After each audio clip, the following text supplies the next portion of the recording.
Isang mapagpalang araw sa aking mga mahal na kababayan. Taus-puso akong bumabati sa lahat nang lumahok sa malawakang Peace Rally ngayong araw.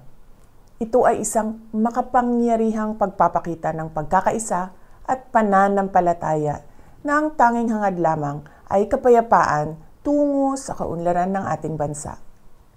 Nagpapasalamat ako sa ating mga kapatid sa Iglesia ni Cristo sa inyong patuloy na pagsisikap na maghatid ng pagkakaunawaan at pagkakaisa sa ating mga kababayan.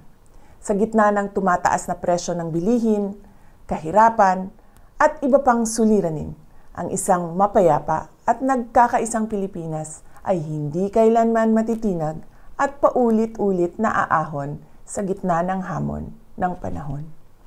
Muli, sa aking mga kababayan, maraming salamat sa inyong malasakit sa bayan. Mabuhay ang sambayanang Pilipino.